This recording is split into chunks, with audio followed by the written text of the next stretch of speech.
İyi akşamlar Medya Haber izleyicileri. Rojava Kürdistan'dan hepinize iyi akşamlar. Rojava'da bir yandan 4 Nisan coşkusu devam ederken diğer yandan da entegrasyon sürecine ilişkin gelişmeler yaşanmaya devam ediyor. Geçtiğimiz hafta içerisinde de entegrasyon süreci çerçevesinde YPJ'nin bir Şam ziyareti olmuştu. Geçici hükümet yetkilileriyle yapılan bir görüşme olmuştu. Yine bunun yanında özellikle Çelebiye'de yaşanan bazı çelişkiler de vardı. Şam hükümeti Çelebiye'ye bir belediye başkanı atamıştı. Halk buna tepki göstermişti.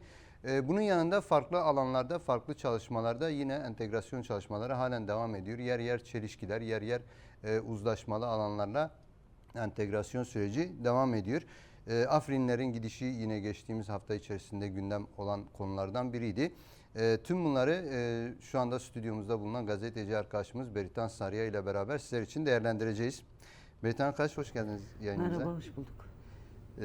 Öncelikle 4 Nisan coşkusuyla başlamak istiyorum. Hani Rojava açısından Önder Apo'nun da uzun yıllar kaldığı bir alan olması itibariyle burada çok değişik alanlarda değişik eylemselliklerle 4 Nisan kutlandı. Gözlemleriniz neydi? 4 Nisan coşkusu Rojava'da nasıl yaşandı? Bugün de bilebildiğim kadarıyla Çılaga ve Derik'te kutlamalar yapıldı. Nasıldı? Halkın katılımı, önderliği sahiplenme düzeyini nasıl gördünüz? Yani ben de öncelikle tüm Kürt halkının, kadınların 4 Nisan'lı doğum gününü kutluyorum. Yani bu yılda coşkuluydu, sahiplenme fazlaydı. 4 Nisan hem Önder Apo'nun 77. doğum günü Kürt halkı için yeniden doğuş anlamda taşıyor. Kürt halkı bugünü böyle anlamlandırıyor. Fiziki doğuş olsa da Kürt halkı için en kutlu günlerden birisi, belki başta geleni. Hem de YPJ'nin 13. kuruluş yıl dönümüydü. Biliniyor yani bu yılda yine, yani belki her yıl tarihsel dönemeçlerden geçiyor mücadele, ama bu yılda çok önemli bir süreç yaşanıyor. Önder Apo 27 Şubat'ta çağrısıyla bir süreci başlattı. Kürt halkı yani bulunduğu her yerde bu süreci, Önder Apo'nun durumunu takip ediyor. Yani bu yıla damgasını vuran en temel slogan, yani her zaman olduğu gibi Biji Serok Apo'ydu. Kürt halkı, Kürtler, kadınlar Önder Apo'nun fiziki özgürlüğünü istiyor. Önder Apo'nun gözü kulağı Önder Apo'nun perspektiflerinde, süreci geliştirmesinde ve bölgede büyük bir savaş yaşanıyor. Aslında 3. Dünya Savaşı'nın bir aşaması. Şu anda en büyük etkilerini bölgede gösteriyor. Yani savaşın yoğunlaştığı coğrafya bu bölge. Kürt halkı, halklar, sadece Kürt halkı da değil aslında. Yani hani Rojava için sadece Kürtler, Kürt halkı 4 Nisan'ı kutladı dersek haksızlık olur. Yani gerçekten Önder Apo'nun fikirleriyle, felsefesiyle yine yani 13 yıl boyunca yarattığı, yani onun fikirleriyle yaratılan sistem içerisinde yaşamış halklar Önder Apo'nun doğum gününü kutluyor ve fiziki özgürlüğünü istiyor. Sürecin gelişimini istiyor. Böylesi yani aslında bölgenin bir ateş topuna çevrildiği bir süreçte Önder Apo'nun perspektiflerine, Önder Apo'nun söyleyeceklerine bakıyor, ona güveniyor. Onunla kendini güçlü, avantajlı hissediyor. Yani görülüyor, biliniyor yani İsrail ve ABD'nin İran'a saldırıları, karşılıklı bir savaşları var şu anda. Bölgenin tümü bu savaştan nasibini alıyor. Halklar, siviller yaşamını yitiriyor. İkisi de sistemin güçleri. Yani İran'da aslında hegemonik bir güç, bölgesel hegemonik güç. Diğerleri de uluslararası hegemonik güçler. Ve bu noktada da Önder Apo'nun fikirlerine, geliştirdiği 3. yola güveniyorlar. O doğrultuda hem özellikle Kürtler hem kendi varlığını Önder Apo ile birleştirme, hem de geleceğe onunla sağlam bakma temelinde büyük bir coşkuyla, kararlılıkla gittiler, sloganlarına haykırdılar. En temel şey işte Önder Apo'nun fiziki özgürlüğüydü. Onu belirtmek istiyorum. Diğer nokta yine Rojava'da, yani halkların, özellikle Kürt'ün soykırıma uğratılmasının önüne geçen de Önder Apo oldu. O konuda da halkta ciddi bir bilinç oluşmuş durumda. Her ne kadar dijital medya üzerinden çok yoğun kara propaganda yürütüldüyse de etkisi olmadı. Tam tersine halklar, başta Kürtler olmak üzere ön tarafın o çözümcül, gerçekten koruyan, soykırım kıskacından çıkarmaya çalışan yönünü gördüler. Bir diğeri de YPJ. Şimdi biliniyor, bir savaş sonrası 29-30 Ocak anlaşması yapıldı. Bu anlaşma çerçevesinde yürütülmeye çalışılan bir entegrasyon süreci var. Tabii demokratik entegrasyon temelinde yürümesi için de daha fazlası bir müzakere de gerekiyor. Şu ana kadar YPJ'ye dönük ya da yani ille isim YPJ olarak yani sabitlemek zorunda da değiliz. Suriye'deki işte HTŞ Şam yönetiminin ordu içinde kadın birliklerinin korunmasına, oluşmasına dönük yaklaşımı olumsuz. Bu YPJ'nin kuruluş yıl dönümü kutlamalarında, burada yapılan konuşmalarda, halkın attığı sloganlarda da hepimiz YPJ'yiz sloganları vardı.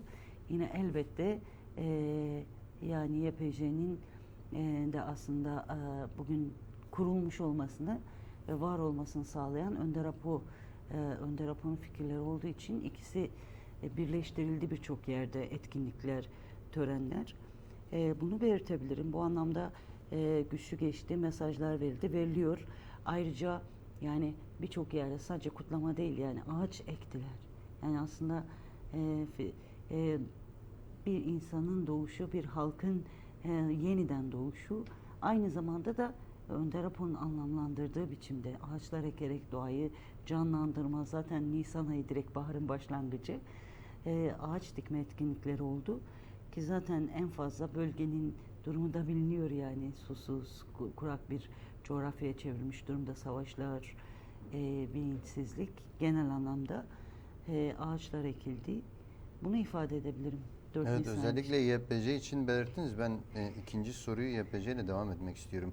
Şimdi bu süreçte YPJ'nin kuruluş yıl dönümüne de denk geldi. Hemen öncesinde YPJ heyeti Şam'da geçici Suriye hükümetiyle bir görüşme gerçekleştirdi entegrasyon çerçevesinde.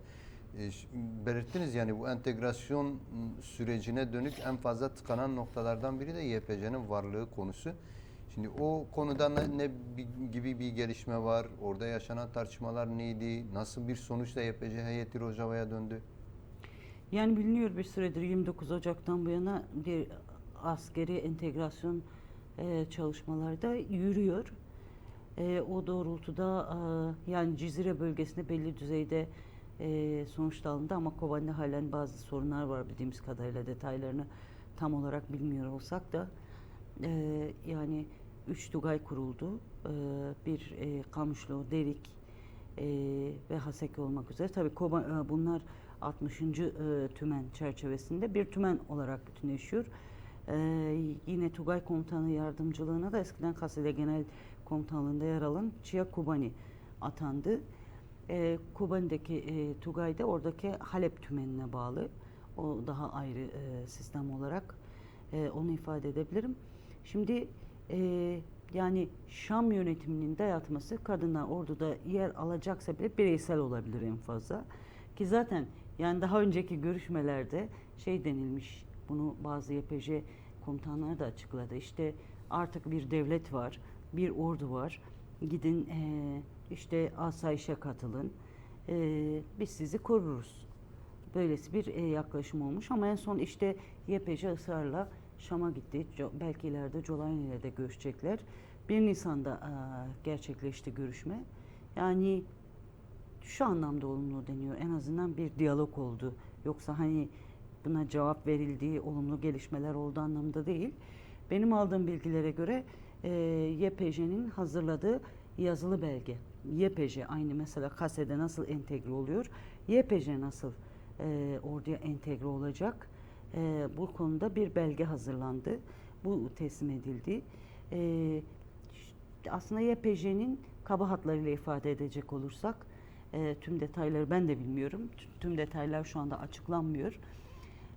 Şu var, yani projesinin temelinde bu kurulan 3 Tugay'da birer kadın taburu. İşte Kamış, Kobani için de geçerli bu. Sadece Üçlügay değil, yani sadece Haseki'deki değil. Her birinde birer kadın taburu. Bunların komutası kadın olacak. Kendi iç işleyişi olacak. Yani YPJ kadroları korunacak. Ki zaten oldukça deneyimliler, meşrular. DAEŞ'e karşı mücadele ettiler. Dünya çapında tanınıyorlar. Herhangi bir halka karşı, herhangi bir devlete karşı mücadele yürütmediler. Ya da savaş yürütmediler. Bölgedeki halkı, kadınları koruma temelinde mücadele yürüttüler ve DAEŞ'e karşı mücadeleleriyle kendilerini ispatladılar. İşin savaşçılığını da yaptılar, komutanlığını da yaptılar. KSD'nin de komutanlığını yaptılar.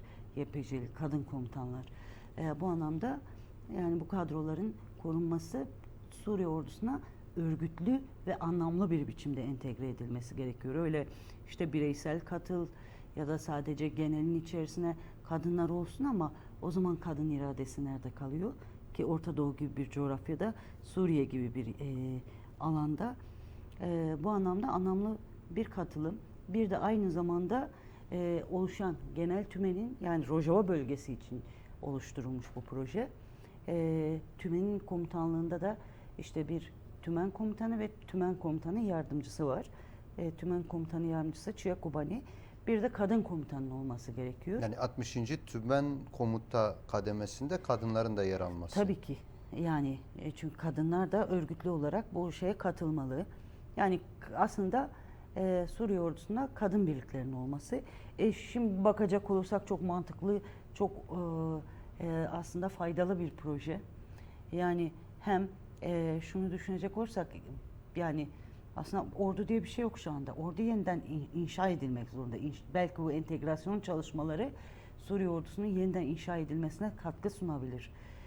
KSD evet Türkiye tarafından KSD, YPG, YPJ terörize ediliyor, kriminalize ediliyor. Ki terör örgütleri olarak kimse onları tanımıyor da Türkiye bunu yapıyor. Ama ciddi tecrübeleri olan güçler, demokratik tecrübeleri olan, birbirinden farklı birçok grubu bir arada barındıran, halklara karşı çatıştırmayan, yani öyle savaş suçlarına tek tek zaman zaman kişisel düzeyde çok kısmi bireysel suçlar işlenmiş olsa da üzerinde durulmuş, hiçbir zaman sistematik suç işlememiş olan güçler bunlar. Yani bu anlamda YPJ'nin artık ismi farklı da olabilir. Yani kadın birliklerinin Suriye entegresine, Suriye ordusuna entegre edilmesi, Suriye ordusunun reforme edilmesinde, yeniden inşa edilmesinde büyük fayda sağlar. Eğer bu olmazsa zaten o güvenlik reformu yapılamaz yani. Anlamlı bir güvenlik reformu olmaz. Yani mevcut durumda bakıyoruz, yani bir çete koalisyonu gibidir. Kendi içinde de parçalı. Sürekli talan kavgası, ideolojik çatışmalar ama içe karşı da kendini dışa dayayan, dış dengeleri işte Türkiye'ye dayayan, Amerika ile İsrail'le yaptığı anlaşmalara dayayan bir yapı. Askeri olarak da devlet sistemi olarak da bu anlamda gerekli. Ayrıca mesela yani bugün Suriye'de kadınlar kaçırılıyor. Alevi kadınlar halen kaçırılıyor sahil bölgelerinde. Süveyde etrafında kadınlara dönük yine saldırılar oluyor, çatışmalar oluyor. Mesela şu da, yani ben bilmiyorum bu yazılı belgede var mı yok mu, ama neden yapılmasın? Özel bazı yasalar belirlenebilir. Kadınlar bu kadın birliklerine özel bazı haklar verilebilir kadınları koruma noktasında. Orduda savaş suçlarına karşı durma konusunda, sivillere karşı ihlallerde mevcut talimatları dinlememe noktasında. Yani bu aslında hem Suriye halkları için faydalı, hem geliştirilmek istenen, yeniden inşa edilmeye çalışılan ya da Suriye devleti için de faydalı, onun meşruiyetini artırıyor. Toplumla ilişkileri daha fazla geliştirebilir, teması daha fazla geliştirebilir, güveni daha fazla geliştirebilir. Yani bu anlamda önemli. Yani bu konuda Suriye, Rojava'da kadınlar da ısrarlı. YPJ'den başlayarak tüm kadın hareketleri, kadın kurumları. Mesele isim değil. Mesele anlam, iradesini koruyabilmesi, yani kadın savunması anlamında, kadın birlikleri anlamında, kadın iradesi anlamında iradesini koruyabilmesi ve bu iradeyi tüm aslında hem kendi bölgesinin hem de tüm Suriye'nin hizmetine koyabilmesi, bunu ifade edebilirim ama şu an için bir yanıt verilmemiş. Bu görüşmede işte tamam biz söylediklerinizi ileteceğiz denilmiş ve henüz bir yanıt verilmemiş. Önümüzdeki günlerde göreceğiz mevcut yanıtı. Ama tabii Türkiye'de bu konuda Şam'ı daha fazla zorluyor. Şam'ın da işine geliyor. Hepsi erkek, çete güçleri. Yani olumsuz anlamda katılmasının önünü engelleme anlamında. Tabii tabii. Evet. Yani aldığımız bilgilere göre Türkiye'de istemiyor. Zaten birçok defa kendileri belirtiyorlar yani görüşlerini.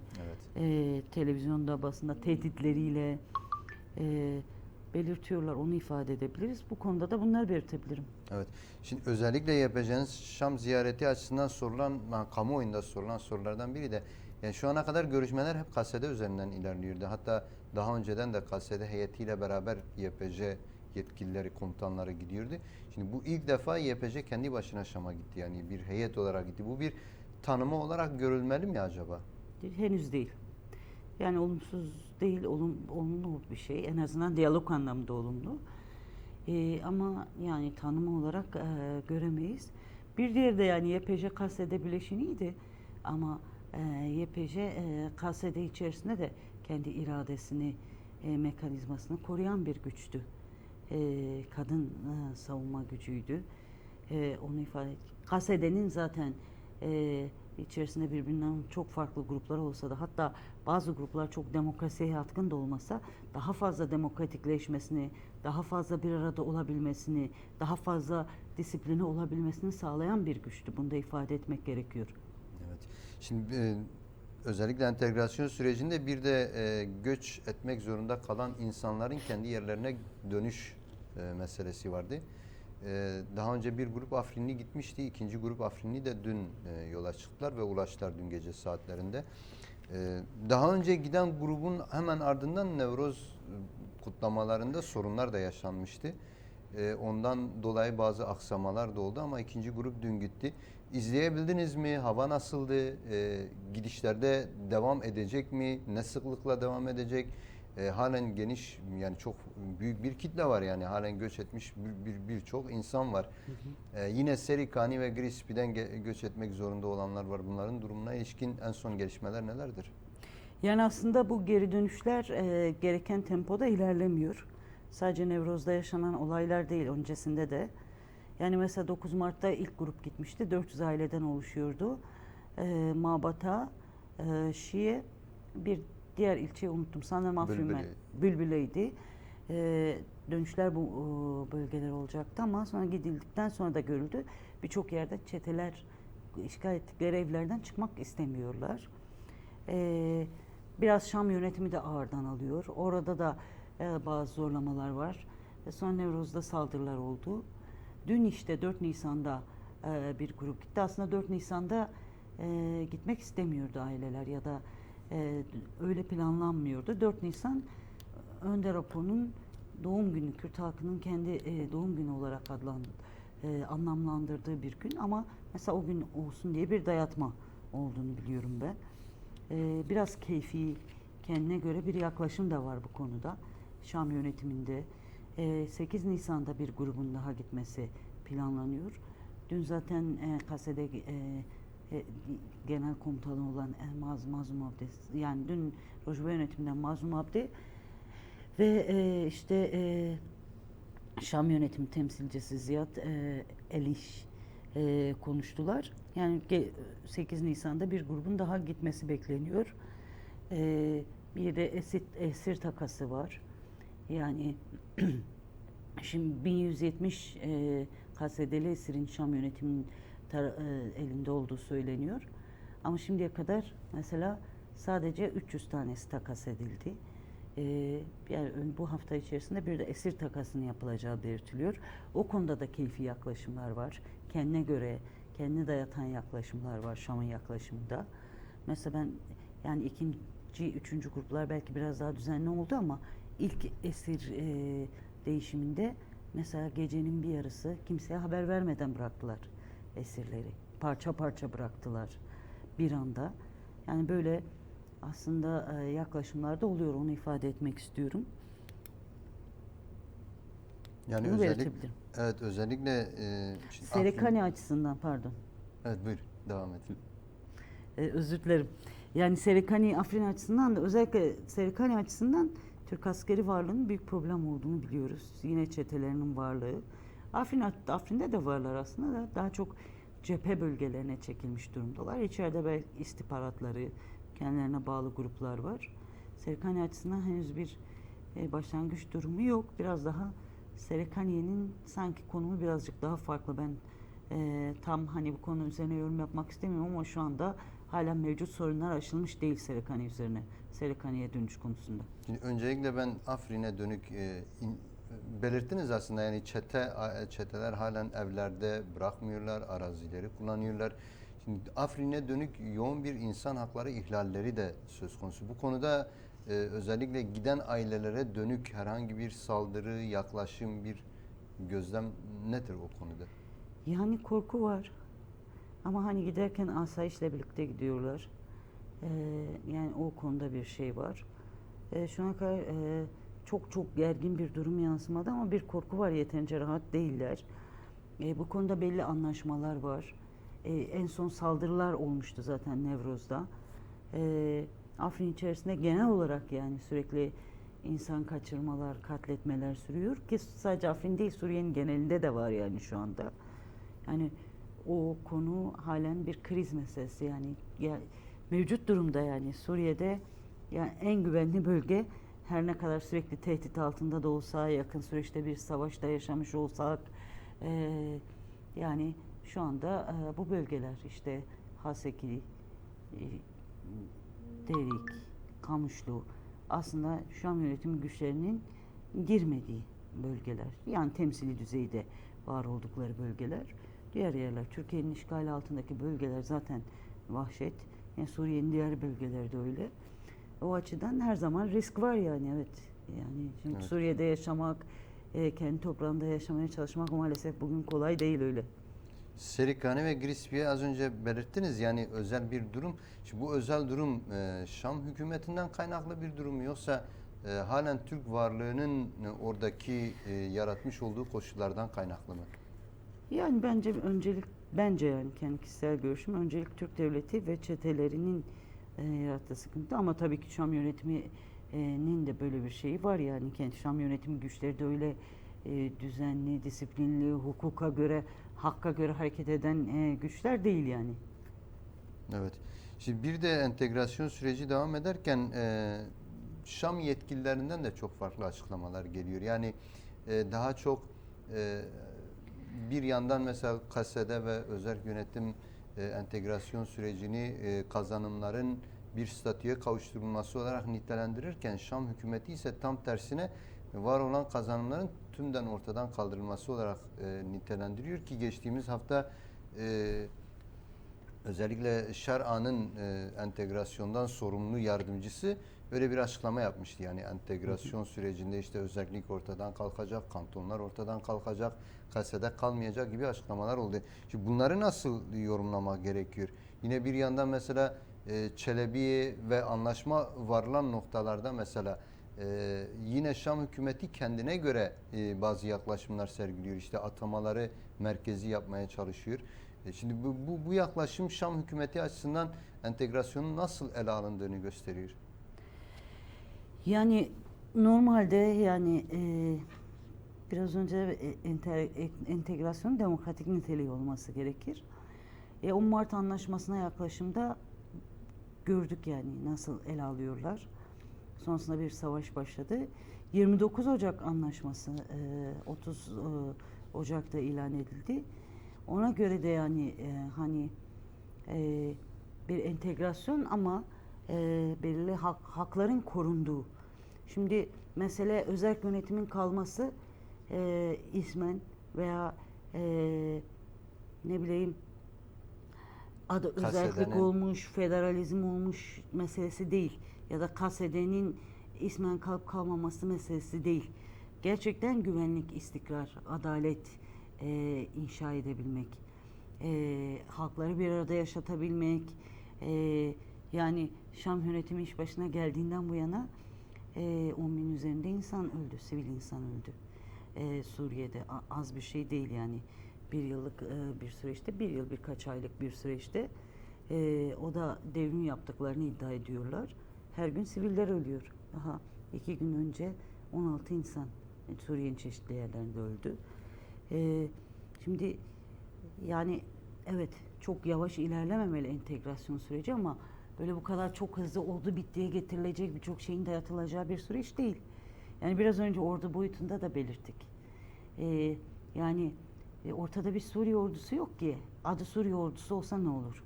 Ha şimdi yok yani. Çete güruhu var. Yani hepsi birbirleriyle yani ne gibi bir bağları var? Çoğu Selefi, %96'sı 7'si Selefi, cihadist ama birbirleriyle çıkar çatışmaları var, rant çatışmaları var, ideolojik çatışmaları var. Toplumla çok büyük çatışmaları var.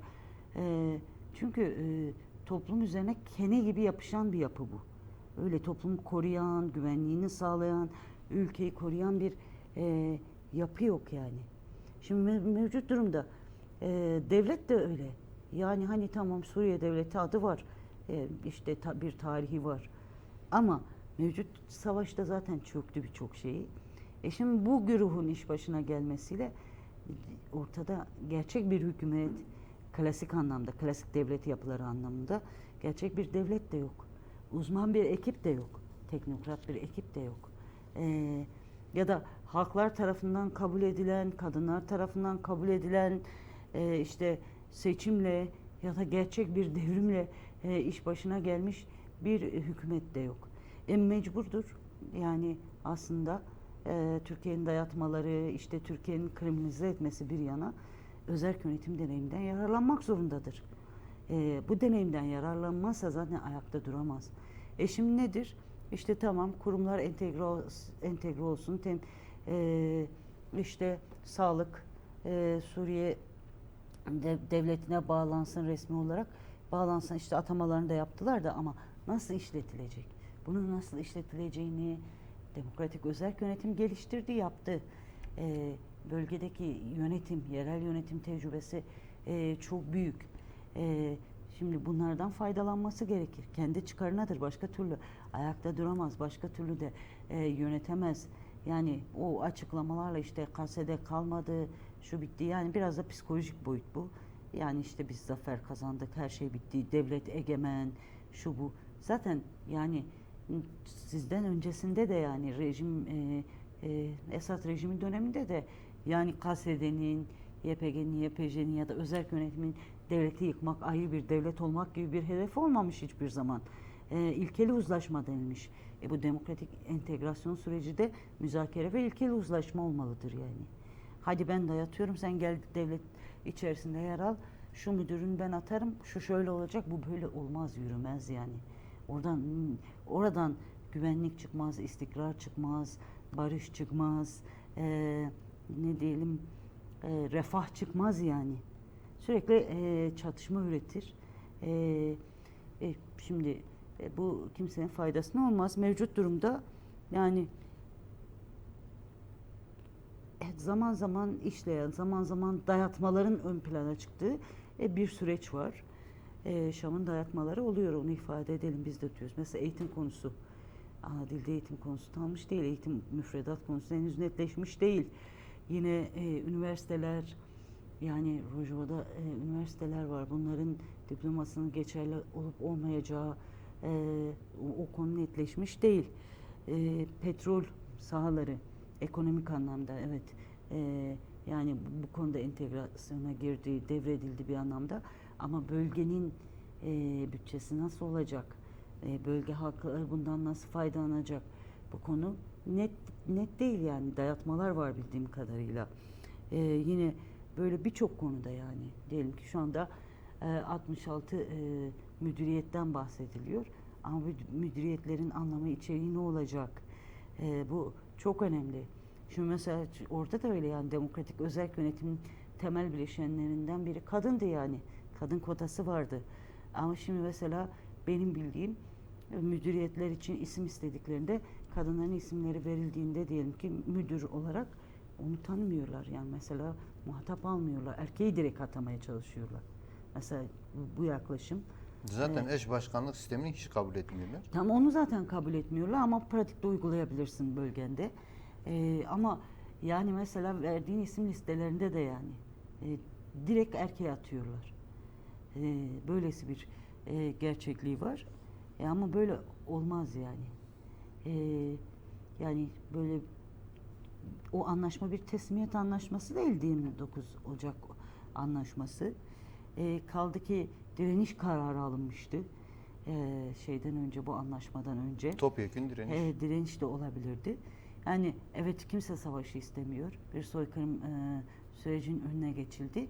Ama bu şu anlamada gelmiyor yani. Her şeyi Şam böyle belirleyecek. Çünkü ortada yani demokratik olmayan bir anayasa var. Anayasanın yapılması gerekiyor.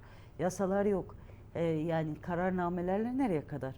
Yani Colani 16 Ocak'ta yanılmıyorsam bir kararname, daha savaş varken yayınladı.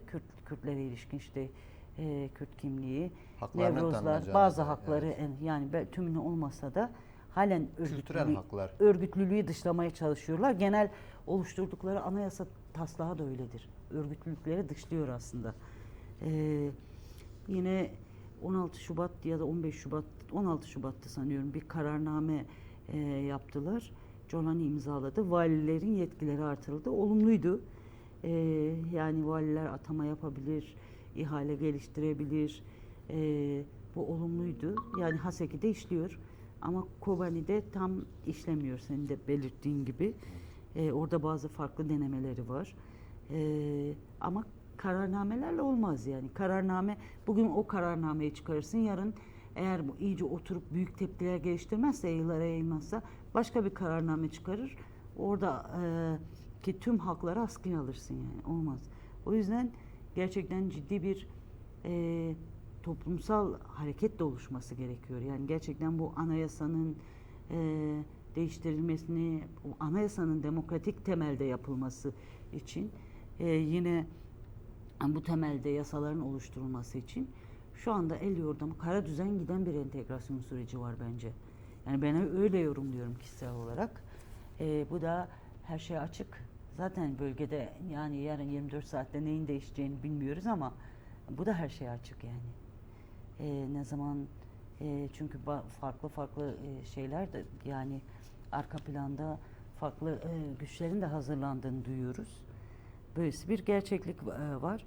Bu anlamda gerçekten anayasa yapımı üzerinde durmak gerekiyor. Evet, riskler var. Yani bu süreç hızlandırılmak isteniyor ama çok da böyle oldu bittiye getirilmemeli. Yani çok da aceleye getirilmemeli. Neyin neyi getireceği, neyi götüreceği bence çok daha güçlü hesaplanmalı yani bölge açısından. Evet. Yine Rojava açısından. Yani özellikle bölge açısından durumu belirttiniz. Şimdi bu kadar iş karmaşa varken hani sadece işte Rojava eksenli bir entegrasyon süreci değil. Aynı zamanda Güney Suriye'de mesela halen Dürzi halkına dönük saldırılar gerçekleşiyor. Halen Suriye İsrail işgali devam ediyor. Yine Suriye üzerinde farklı planların da var. Yani İsrail mesela Suriye'yi Lübnan sınırında bir çatışma ortamına çekmek istiyor. Yine Irak sınırında mesela özellikle Haçlı Şabi'ye dönük bir operasyon girişimleri olmuştu. Şimdi tüm bunlar varken bu kadar iç karmaşanın içinde Suriye bölgesel çatışmalarda yer alabilir mi? Veya İsrail'in Suriye üzerindeki o planlamaları ne düzeydedir? Gerçekten Suriye'de bir karşılık buluyor mu? Yani bu İran Savaşı ile birlikte şimdi Suriye Şam yönetim güçleri de hem Irak sınır hattında teyakkuzda hem de Lübnan sınır hattında. Ama biraz daha savunma temelinde. Fakat bize gelen bilgiler yani Şam yönetimi üzerine bir baskının olduğu, özellikle Lübnan'a karşı ve belki gelecekte Haçlı Şabi'ye karşı belli yerlerde savaşa girmeleri, katılmaları karadan konusunda bir baskının olduğu bilgisi var. Ne kadar doğru onu bilemiyorum. Ama yani Suriye'deki işte o Şam HTŞ yönetiminde bundan kaçındı. Çünkü kendi işlerinde çok ciddi gruplar arasında görüş ayrılıkları olduğu ifade ediliyor. Zaten gücü de öyle çok yok. Bakmayalım öyle işte uluslararası güçler tarafından parlatıldılar, meşruiyet verildi. Rojava yani Kuzey ve Doğu Suriye saldırıları bir komployla oldu bittiye getirildi. Kürt halkı bir soykırım sürecine sokulmaya çalışıldı. Ona bakmayalım yani. Gerçekten ciddi anlamda da bir güçleri yok. Yani bütün hava savunma şeyini de kaybetmiş bir Suriye. Kendi içlerinde çatışmalılar. Bu anlamda Şam yönetimi de daha çok kaçındığı bundan. Hatta bu son günlerde özellikle İsrail'in işte bazı Filistin tutsaklara idam yasasını idamını onaylaması sonrası bazı kitlesel gösteriler oldu ya işte Şam'ın güneyinde yine Kunetra, Dera, Halep, hatta İdlib yine işgal altındaki bölgelerde bunlara katılan yani HTŞ Şam yönetiminin içerisinde yer alan silahlı unsurlar da var. Kassam Tugayları işte bayrakları falan açılıyor. Bazı görüşlerde bu eylemlerin arkasında Şam yönetimi ve Türkiye'nin olduğu ifade ediliyor. İşte hani mevcut baskıyı bununla aşmak. İşte zaten bizim içimizde bir tepki var. Kabul edilmiyor. O baskıyı bununla kırmak istedikleri yönde bazı değerlendirmeler var. Bu olabilir de mümkündür. Ama yani çok da öyle hani mevcut gücü yok Şam yönetimi yani bu bir şey değil. Mesela Kuzey ve Doğu Suriye'ye yapılan saldırılarda da yani hani ben Derafir örneği hiç unutulmaması gereken bir örnek. Alevilere nasıl yaptılarsa ne bileyim Dürzilere nasıl yaptılarsa Kürtlere de aynen. Yani sen anlaşma yapıyorsun, geri çekileceksin. 48 saatlik süre veriyorsun. Aynı gece bu anlaşma ilan ediliyor. 48 saatin var çekilmek için. Sabah 7.30'da Kayseri güçlerin içine girip saldırdılar yani. Yani böyle ahlaksızlıklarla, komplolarla, uluslararası bir konseptle o Kuzey ve Doğu Suriye Savaşı'nda o bazı alanlarda girdiler, yerleştiler. Onu ifade etmek istiyorum. Ama öyle çok ciddi bir güçleri yok. Mevcut savaş durumunda yani İran şu anda çok yönelmedi Suriye'ye. Daha fazla yönelebilir mevzu.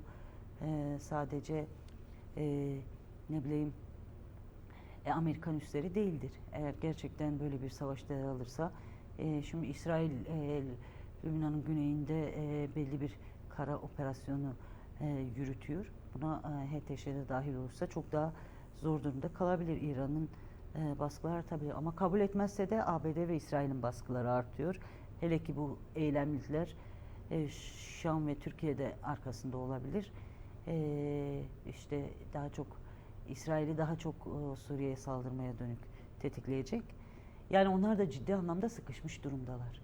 Aslında yani bilmiyorum ama bence yani yer yer kendilerini dayatarak Türkiye'nin iteklemesiyle özellikle yani Rojava'ya da işte kadınlar konusunda da yaklaşımlarını dayatıyorlar. Ama yer yerde mesela YPJ randevu talep etti ya kendi projesini verdi.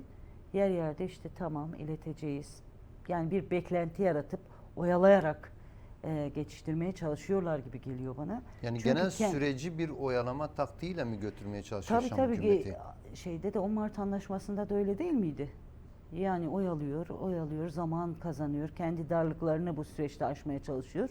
Sonrasında mevcut konjektüre getirdiğinde saldırabiliyor. Tümden onu yapabilir mi?